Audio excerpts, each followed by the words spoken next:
안녕하세요. 이재욱입니다. 이번 시간은 94페이지의 건축 설비를 함께 보도록 하겠습니다. 건축물을 구성하는 구조 설비에 관한 사항들을 우리가 함께 보고 있습니다. 여기 건축 설비는 건축물에 갖춰지게 되는 각종 기계 장비를 말하는데 건축물에 대한 편리성이나 또는 건축물의 이용 환경을 제고하기 위해 설치되게 됩니다.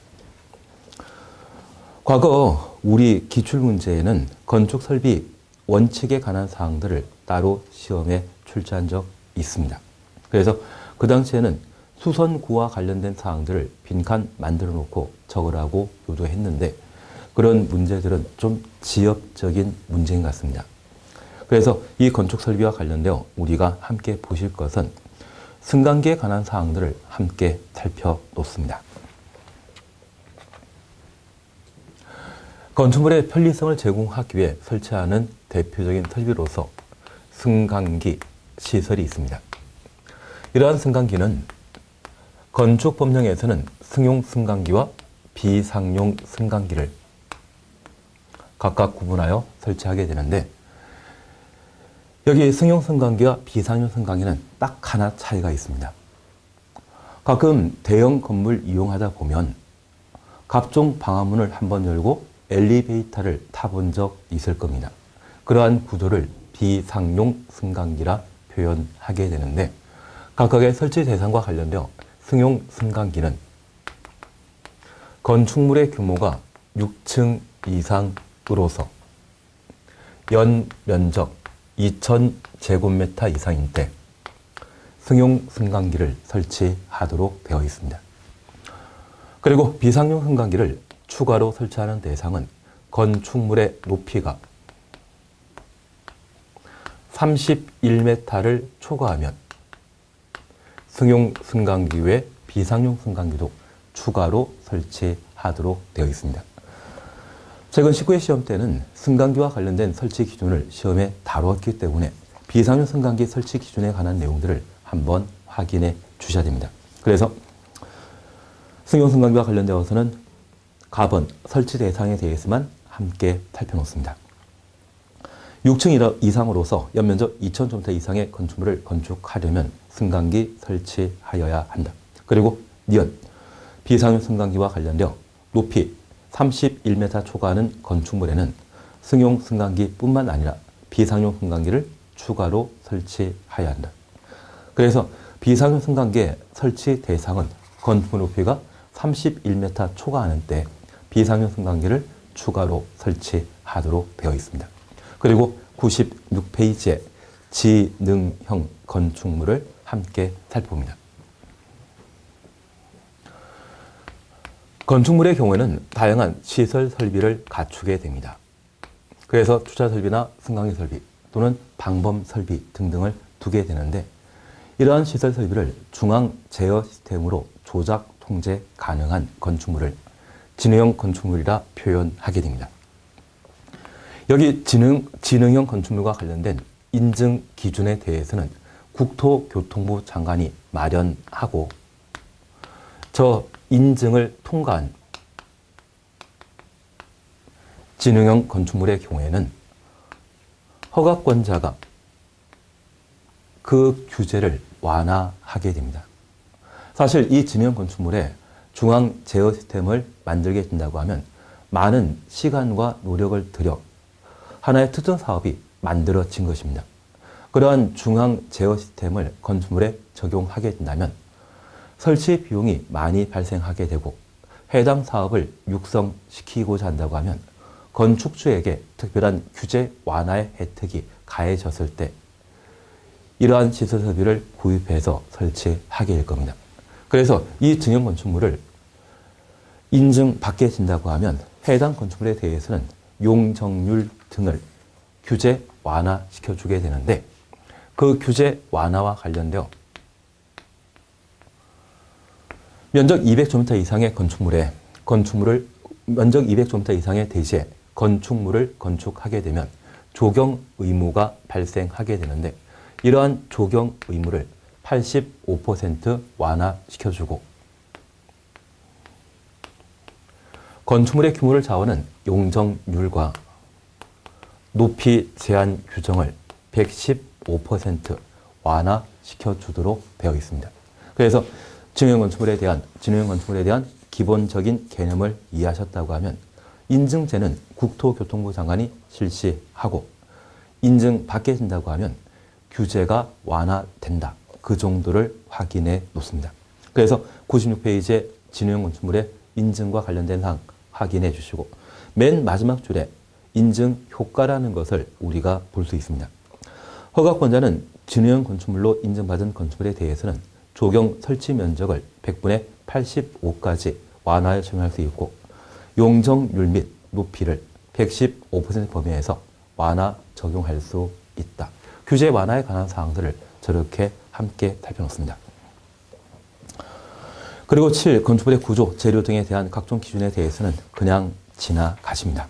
그리고 98페이지에 건축물에 대한 건축 제한으로서 지역, 지구 안에 건축물이 있는데 이쪽은 국토의 계획 및 이용에 관한 법률을 우리가 공부한다면 공부해야 될 내용인데 우리는 용도 지역제나 용도 지구제에 대한 구체적인 사항들을 본 적 없습니다. 그래서 이러한 부분들은 그냥 건너뜁니다. 그리고 맞벽 건축, 그냥 지나십니다. 여기 맞벽 건축은 가끔 우리 주변의 건물을 보게 되었을 때 두 동의 건물을 서로 붙여 건축하는 경우가 있습니다. 그러한 것들을 맞벽 건축이라 표현하고 그 정도 개념만 알면 충분할 겁니다. 100페이지에 가로 구역별 건축물의 높이 제한을 함께 살펴봅니다. 건축 제한과 관련된 사항으로 도로에 대한 규제, 대지에 관한 규제, 건축물과 관련되어 구조, 설비에 관한 규제를 함께 살펴봤습니다. 기왕 건물 건축하게 되면 안전하고 튼튼한 건물을 건축할 필요가 있는데 그러한 구조, 안전에 관한 사항들을 함께 살펴보셨습니다. 건축허가 대상 건축물을 건축하거나 대선하고자 한다면 설계자가 해당 건축물에 대한 구조 안전성을 확인하도록 되어 있고 실제 이러한 건물이 붕괴되어 각종 인명피해가 발생하게 되면 저 설계자는 크게 돈이 없습니다. 그래서 해당 건물을 건축하여 분양한 건축주가 있다고 하면 그자에게 책임을 지우고자 구조안전 확인 서류를 착공신고 시에 허가권자에게 제출하도록 하고 있습니다. 그 구조안전 확인 서류의 제출 대상은 3, 5, 10이란 말을 우리가 기억하고 있습니다.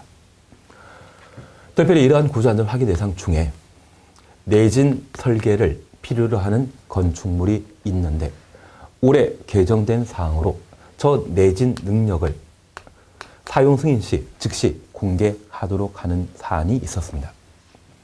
다중이용 건축물과 관련된 사항으로 16층 이상이거나 바다 면적합 5,000제곱미터 이상의 건축물의 경우는 저 내진 능력을 별도 공개하도록 하고 있죠.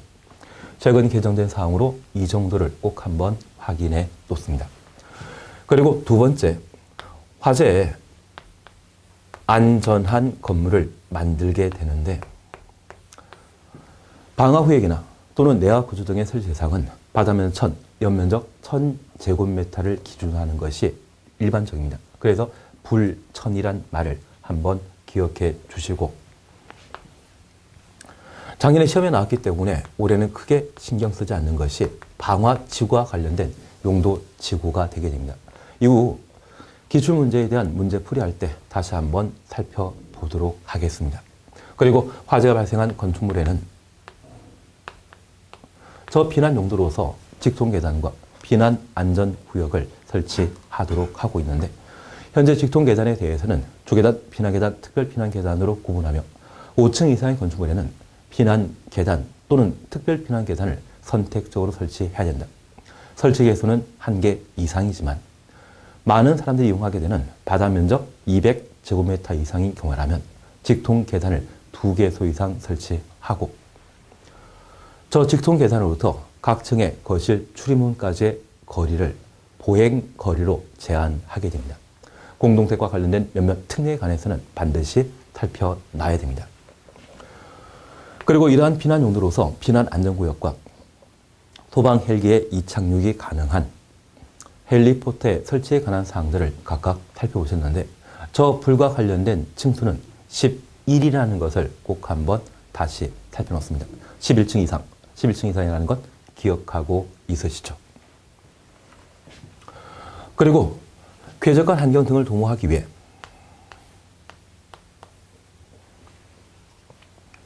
건축물의 기능, 환경, 미관 등을 증진시킬 목적으로 다양한 구조 설비에 관한 사항들을 두게 됩니다. 특별히 층간소음 문제와 관련되어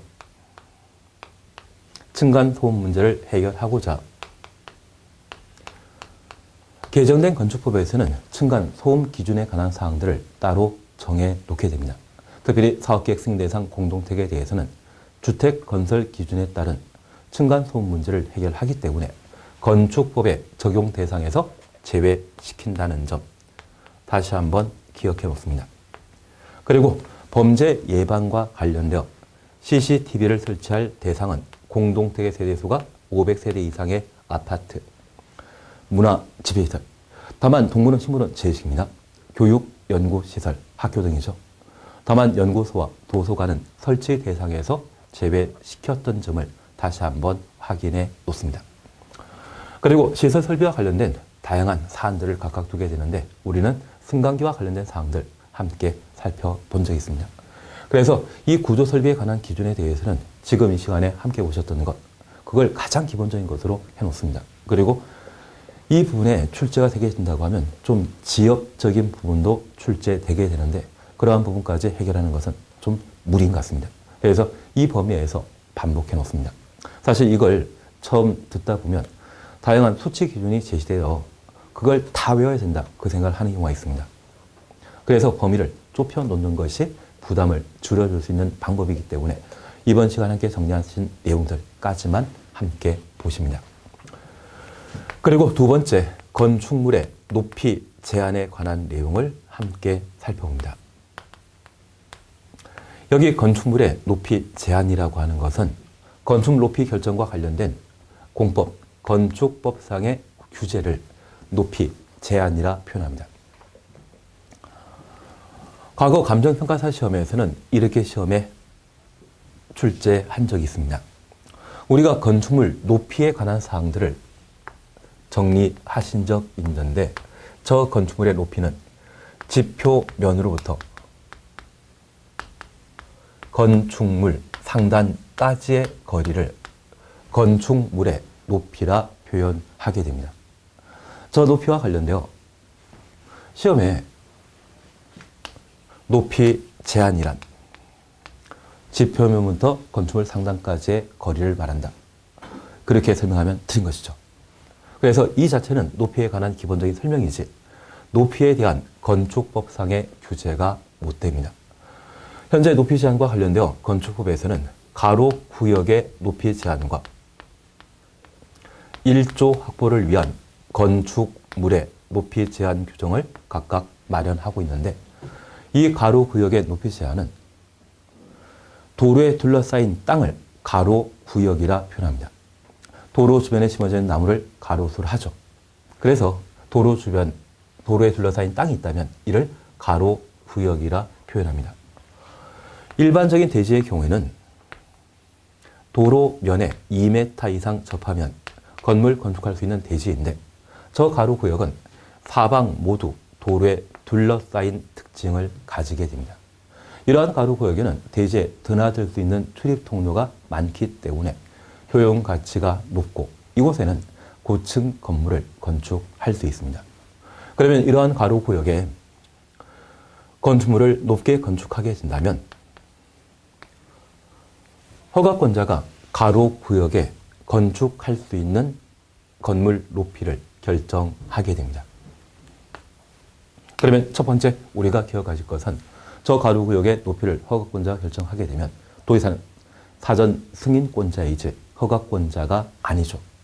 만약 시도지사가 가로 구역의 건축물의 높이를 결정한다고 하면 그것은 틀린 지문이라는 것을 구분해 놓습니다. 그리고 두 번째 우리 보실 것은 저 허가권자는 원칙적인 허가권자인 시군구청장과 예외적인 허가권자인 특광이 있었습니다. 최근 서울에는 제2롯데월드를 만들었는데요. 그 제1롯데월드가 그렇게 크게 높게 만들어질 수 있던 것은 가로구역에 위치한 것입니다. 그러면 그 제1롯데월드 누가 어떤 방법에 따라 그런 높이의 건물을 만들게 되었었는지 절차에 관한 사항들을 함께 보셔야 됩니다. 그리고 특례에 관한 사항들을 한번 살펴보시는 게 이쪽인데 우리 교재에 100페이지를 함께 살펴봅니다. 1. 높이 지정입니다. 허가권자 동그라미 놓습니다. 가로구역을 단위로 대통령령이 정하는 기준 절차에 따라 건축물의 높이를 지정 공고할 수 있다. 그리고 기억입니다. 허가권자는 가로구역별 건축물의 높이를 지정하려면 지방건축위원회 심의 거쳐야 한다. 그래서 지방건축위원회 심의 줄만 쳐놓습니다. 위험물입니다. 특별시장이나 광역시장이 도시관리를 위하여 필요하면 가로구역별 건축물의 높이를 특별시나 광역시 조례로 정할 수 있다. 조례 동그라미 놓습니다. 그러면 허가권자는 원칙적인 허가권자인 시, 군, 구청장이 있는데 이들이 가로구역의 건축물의 높이를 결정하고자 한다면 토지이용 규제 기본법에 따라 주민 의견 청취 거친 이후 지방건축위원회 심의 거쳐 가로구역별 건축할 수 있는 건물의 최고 높이를 결정하게 됩니다. 그리고 예외적으로 특별시장, 광역시장이 가로구역의 건물을 건축하게 되면 특별시, 광역시 조례로 건축할 수 있는 건물 최고 높이를 결정하게 되는데 우리가 민법 시간에 조례는 지방자산제에서 만들게 되는 법이라 했죠. 그래서 서울에 제1롯데월드라고 하는 건물을 만든 게 된 것은 서울시 지방의회 심의 거쳐 조례로 건축할 수 있는 최고 높이를 결정했기 때문입니다. 그러면 통상적인 가로구역의 건축물의 높이는 건축위원회 심의 거쳐 결정하는 반면 특별시와 광역시에 있어서는 조례로 건축할 수 있는 최고 높이를 결정하게 됩니다. 그리고 이번은 지정 기준과 관련된 사안인데 한번 확인해 놓으시고 특별히 2번 도로의 너비, 3번 간선시설의 수용 능력 이러한 것들을 고려하게 됩니다. 그러면 잠깐 우리가 다시 살펴볼 게 있습니다. 101페이지에 높이의 차등 적용이라는 말 찾았습니다. 허가권자는 같은 가로구역의 건축물의 용도 형태에 따라 건축물의 높이를 다르게 정할 수 있다. 임의 규정이라는 것을 꼭 한번 살펴놓습니다. 그러면 잠깐 이해해 주실 것은 이 가로구역이 여러 필지로 구성되어 있는데 이러한 가로구역에 접한 도로 너비에 따라 또는 간선시설의 수용 능력에 따라 건축할 수 있는 건물 높이를 각각 달리 정한다는 이야기입니다. 만약 이곳이 폭 25m 도로에 접한 곳이라면 고층 건물 건축하더라도 충분한 교통시설이 확보되었기 때문에 많은 사람들을 제대로 수용할 수 있습니다. 반면에 이쪽 도로는 폭 4m라고 하면 이곳에 고층 건물 건축하였다가는 사람 수용 못하죠. 그래서 동일한 가로구역이라 할지라도 도로의 너비 또는 해당 가로구역에 제공되는 간선시설의 수용 능력. 그러면 이렇게 잠깐 이해하십니다. 만약 간선시설의 수용 능력으로 100명이 사용할 수 있는 전기수 등을 공급하는 조건이 갖춰졌는데 저 100명이면 한 5층짜리 건물을 건축했을 때 100명을 수용할 수 있습니다. 그런데 만약 15층, 25층짜리 건물을 건축하게 되면 전기수 등의 공급량이 부족하기 때문에 저런 건물 만들어봤자 의미 없죠. 그래서 이러한 다양한 기준을 토대로 가로구역의 여러 필지에 대한 건물의 높이를 결정하게 되는데 이러한 가로구역에 있어서는 건물의 높이를 같게도 할 수 있고 다르게 할 수도 있는 겁니다. 만약 같게 해야 한다, 다르게 해야 한다. 강행 규정을 서술되게 된다면 그때는 바로 틀린 것으로 구분해 놓습니다. 덕분에 가로구역과 관련된 높이 결정에 있어서는 허가권자의 재량이 강하게 인정되죠. 그런 성격을 한번 확인해 주시는 게 여기입니다. 그리고 101페이지에 4, 1조 등의 확보를 위한 건축물의 높이 제한입니다. 여기 1조권은 쾌적한 주거 환경을 유지하기 위해 인정하고 있는 일반 국민의 기본권에 해당되게 됩니다. 저 1조권 확보와 관련된 높이 제한 규정은 적용되는 장소가 있고요. 적용되는 건축물이 있습니다. 그래서 저 장소, 건축물을 각각 구분하는 게 필요합니다. 그래서 첫 번째 우리 함께 보실 것이 101페이지의 동그라미 1번 전용 주거지역 및 일반 주거지역에 관한 사항들을 함께 볼 수 있습니다.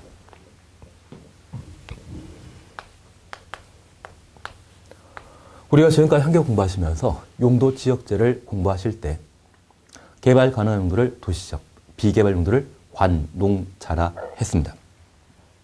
그리고 그 도시지역은 주상공록, 주거지역, 상업지역, 공업지역, 녹지지역으로 각각 구분하게 되는데 그 주거지역을 세분하게 되면 전용 주거지역과 일반 주거지역, 준주거지역으로 각각 구분하게 됩니다. 여기 전용 주거지역은 단독주택 등을 두는 것으로서 아주 조용한 단독주택 단지, 단독주택이 많이 몰려있는 곳이 있다면 전용 주거지역입니다. 그래서 한 밤 9시, 10시 후에 동네가 조용한 곳이 있다고 하면 전용 주거지역이고요. 반면 일반 주거지역은 아파트 등을 만드는 것으로서 거주하는 사람들이 많기 때문에 주변에 충분한 상가가 입지해 있는 곳이 일반 주거지역입니다. 그래서 편리한 주거 기능을 제공하는 곳으로 아파트를 포함한 공동택을 주로 건축하는 곳입니다. 반면 준주거지역은 주거 기능 외 업무, 상업 기능의 보완이 가능한 곳을 준주거지역이라 하는데 보통 주상 복합 건축물을 많이 건축하는 곳이 특징입니다. 그러면 이 준주거지역은 주거 기능보다는 상업 기능을 좀 더 강조할 수 있겠죠. 그래서 상업 기능이 강조되기 때문에 준주거지역은 1조 확보와 관련된 높이 제한 규정을 적용하지 않고 단독택과 공동택을 주로 건축하는 전용 주거지역, 일반 주거지역에 1조 확보에 관한 높이 제한 규정을 적용하게 됩니다. 그래서 모든 주거지역 또는 준주거지역을 포함하여 1조 확보에 관한 높이 제한 규정을 거론하게 되면 바로 잘못된 것으로 보십니다. 그러면 이러한 전용 주거지역과 일반 주거지역에 1조 확보에 관한 높이 제한 규정을 적용하게 되면 어떤 기준에 따라 건물의 높이를 결정하게 되는지 그에 관한 사항을 함께 살펴봅니다. 101페이지의 동그라미 기역, 정북 방향의 제한 찾으셨죠? 전용 주거지역과 일반 주거지역 안에 건축하는 건축물의 높이는 1조 등의 확보를 위하여 정북 방향의 인접 대지 경계선으로부터 거리에 따라 대통령령이 정하는 높이 이하로 하여야 한다.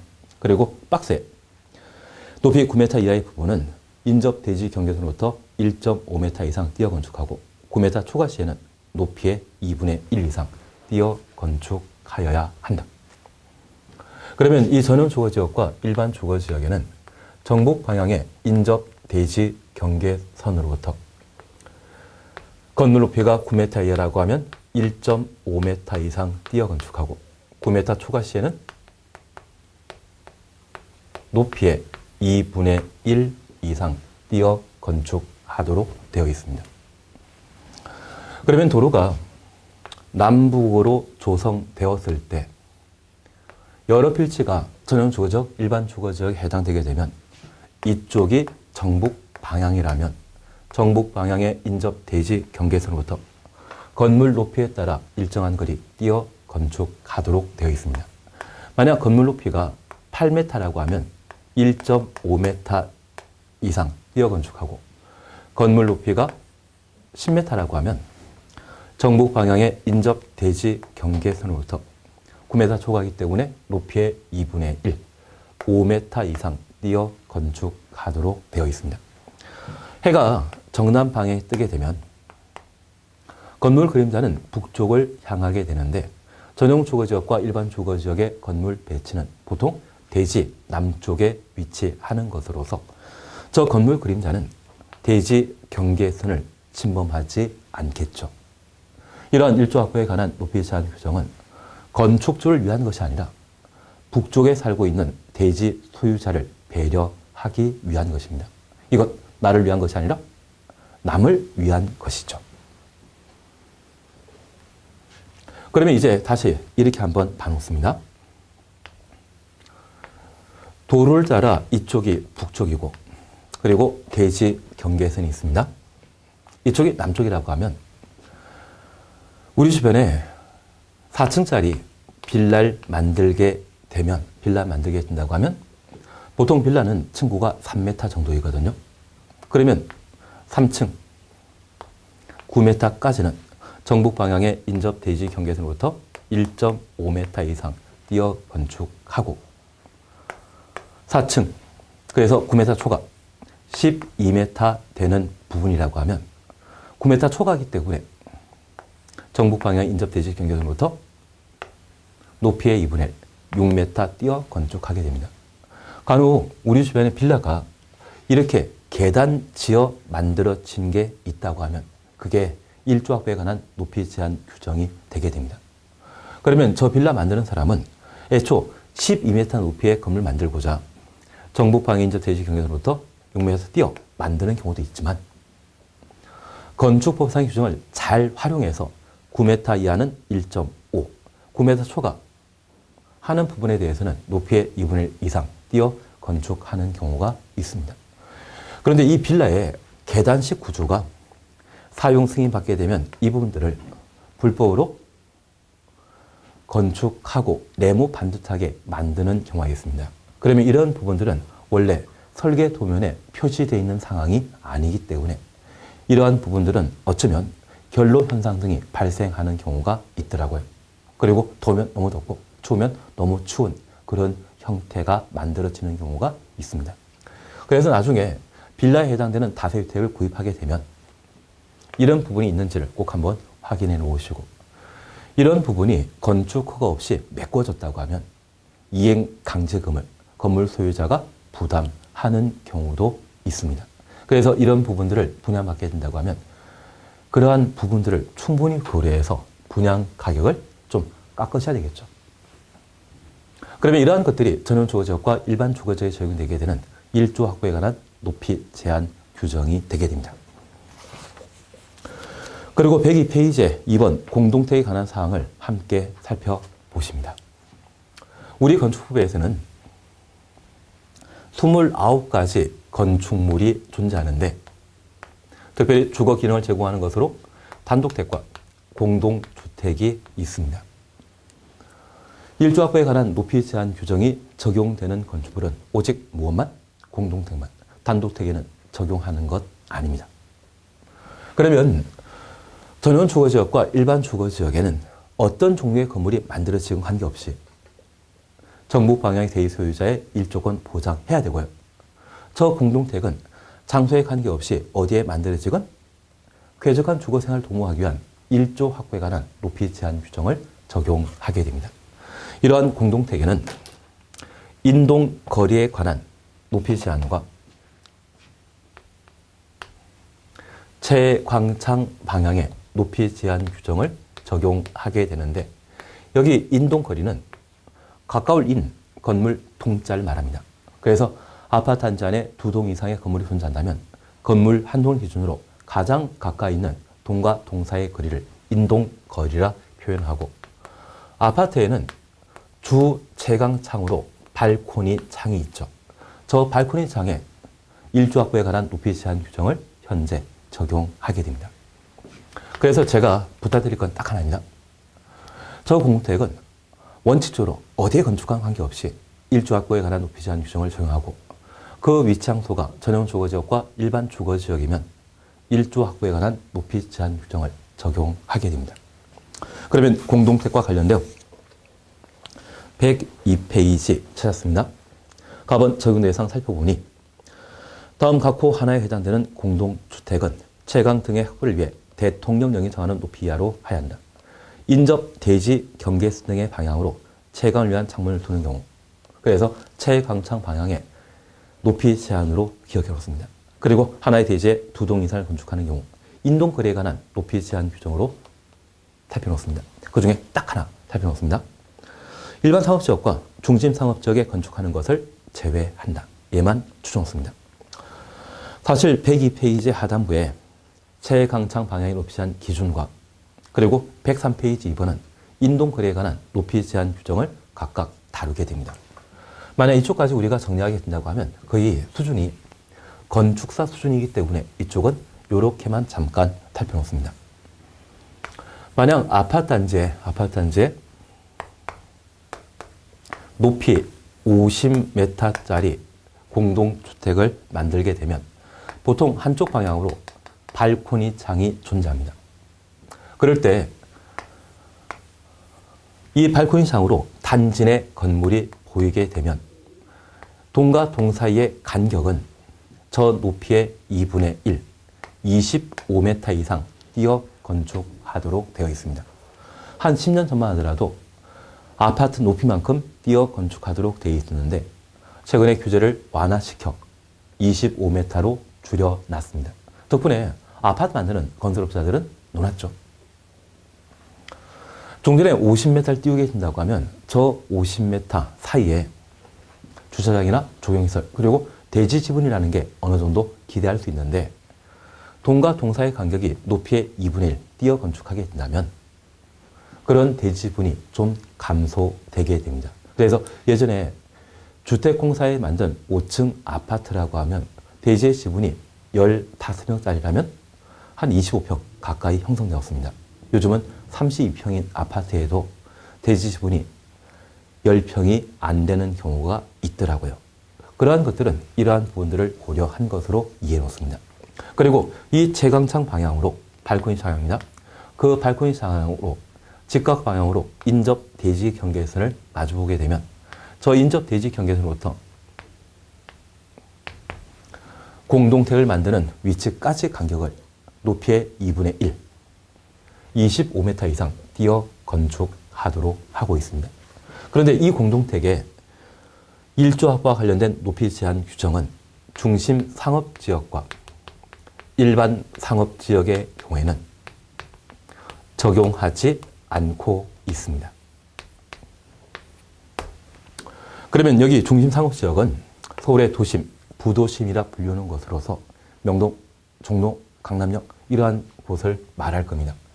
이곳에 아파트를 건축하게 되었을 때 32평 아파트를 만들게 되면 보통 대지 지분이 10평 정도 형성되게 되는데 서울의 중심 상업지역인 명동의 땅값은 한 평에 2억 넘는 곳도 있다더라고요. 그냥 우리 1억이라 하겠습니다. 그러면 대지 가치는 한 10억 정도 아파트가 만들어지게 되거든요. 분양가격 지나치게 높죠.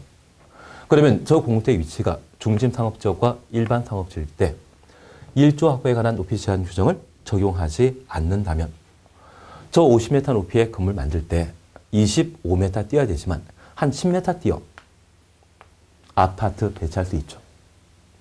그러면 저 주택단지에 좀 더 많은 아파트를 배치할 수 있을 겁니다.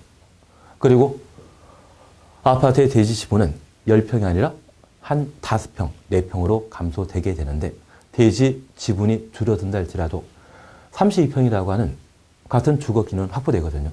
이것 분양가격 낮출 수 있죠.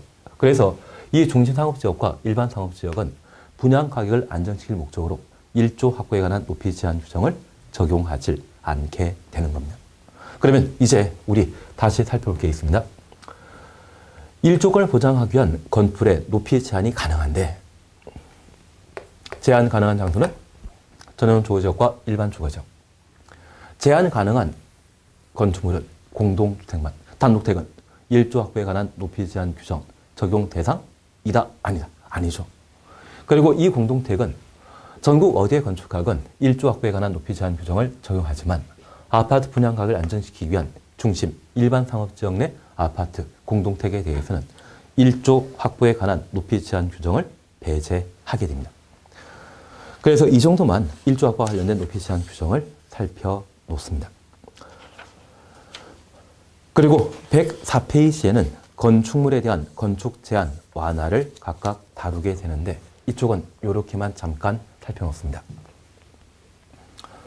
우리 건축법에서는 건축물과 관련된 각종 규제에 관한 사항으로 다양한 규제를 마련하게 됩니다. 특별히 도로와 관련된 규제에 있어서는 대지와 도로 사이의 관계, 건물 건축하기 위한 대지는 도로에 2m 이상 접해야 된다. 연면적 2,000제곱미터 이상의 건축물을 건축하기 위한 대지는 6m 도로에 4m 이상 접할 것. 그리고 저 대지와 도로 사이의 경계선을 건축선이라 했습니다. 건축 한계선으로서 도로를 침범하는 건축 행위는 할 수 없다라는 것 다시 살펴놓습니다. 그리고 이 대지와 관련되어서는 대지 안전에 관한 사항으로 옹벽 등의 설치 기준 1, 2, 3으로 본 적이 있습니다.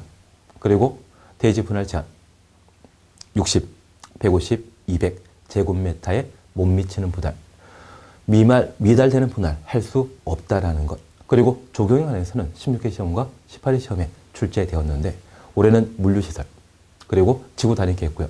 그러한 것들을 한번 정리해 놓습니다. 그리고 이 건축물과 관련되어서는 구조, 설비에 관한 제한과 높이 제한을 각각 두게 되는데 이러한 규제 대상인 건축물 중에 건축주가 아주 좋은 일을 했다고 하면 규제를 풀어주는 경우가 있습니다. 그런 규제 완화와 관련되어 공개, 공지 등을 우리가 살펴보게 됩니다. 그리고 이러한 건축 제한 규정은 모두 준수해야 되는데 이에 위반한 것이 있다면 철거 등의 시정명령 대상이 되고 저 시정명령에 불응한 경우에는 이행 강제금을 부과 징수하게 됩니다. 그러면 이러한 규제 완화와 관련되어 공개, 공지에 관한 사항을 함께 살펴보습니다. 104페이지 찾았습니다. 104페이지에 1. 공개공지라는 말 찾으셨는데 여기 공개공지는 건축물에 딸려있는 부속 공원을 말합니다. 우리가 백화점 등을 이용하다 보면 그 백화점 주변에 파고라 시설이 갖춰져 있고 시민들의 휴식 공간으로 제공되는 경우 있죠.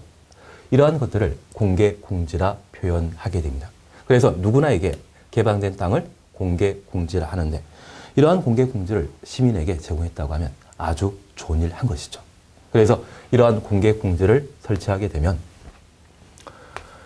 설치 의무가 적용되는 건축물이 있고 그런 의무에 따라 공개공지를 제공했다면 좋은 일을 했기 때문에 규제를 풀어주는 경우가 있습니다. 그러면 104페이지에 공개공지 설치 대상 동그라미 2번입니다. 다음에 해당되는 지역의 환경을 쾌적하게 조성하기 위해 공개공지 설치해야 한다. 일반 주거지역과 준주거지역, 상업지역 전부, 준공업지역. 4번 도시화 가능성이 크다고 인정하여 지정 공고하는 지역은 시험에 잘 안 나오더라고요. 그래서 세 가지에 대해서만 한번 확인해 놓습니다. 우리가 지금까지 공부하시면서 도시역은 주상 공농으로 구분하게 되는데 주택을 주로 건축하는 것이 주거지역. 그런데 이 공개공지는 많은 시민들의 휴식 공간을 제공하기 위해 설치되는 것으로서 전용 주거지역에는 많은 사람들이 사는 거 아니죠. 그래서 공개공지 확보 대상이 못 됩니다. 반면 아파트 등을 만들게 되는 일반 주거지역과 주상 복합 건물이 만들어지는 준주거지역이라면 드나드는 사람들이 워낙 많기 때문에 이러한 경우에는 공개공지를 의무적으로 설치하게 됩니다. 상업지역 마찬가지입니다. 그리고 공업지역과 관련되어서는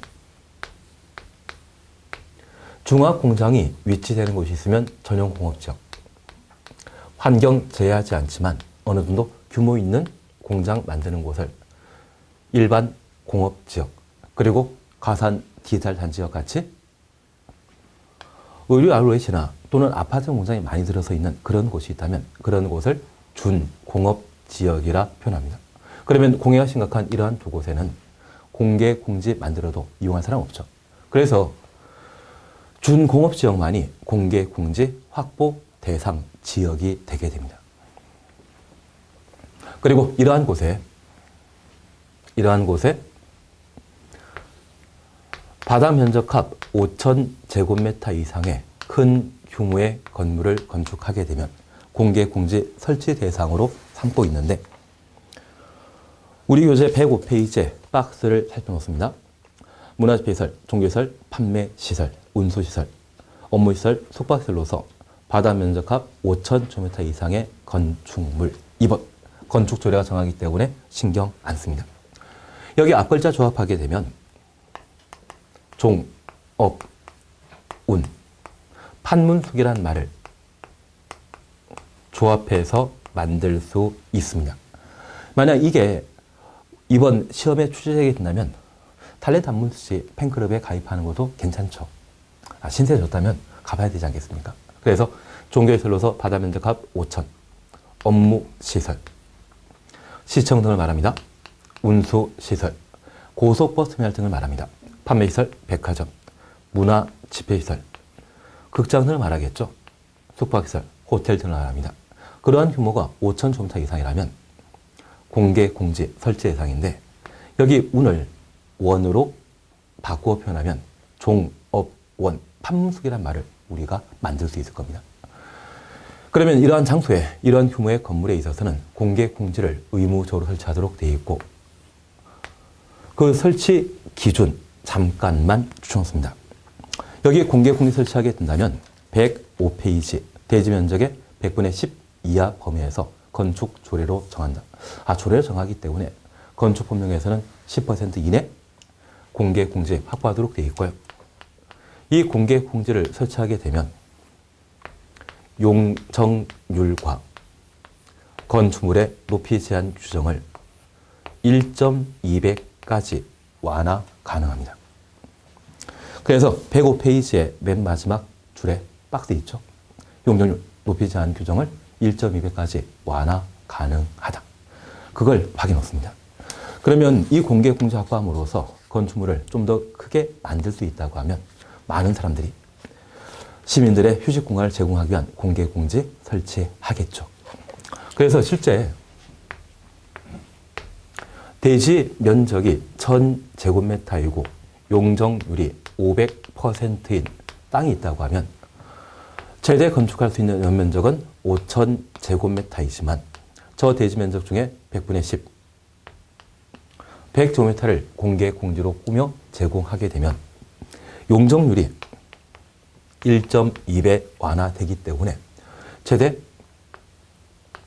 6,000제곱미터의 건물 건축할 수 있을 겁니다. 그래서 이러한 용적률 완화 가능하기 때문에 대형 백화점 등에 있어서는 공개 공지라는 것을 따로 조성하게 됩니다. 그리고 충분한 시민의 휴식 공간으로 활용되게 된다고 하면 그것 괜찮죠. 그래서 공개 공지와 관련된 의미 그리고 규제 완화에 관한 사항들을 저렇게 살펴놓습니다. 이번 시간 여기까지 함께 하시고 다음 시간에는 특별 건축구역에 관한 내용을 함께 살펴보도록 하겠습니다. 수고하셨습니다.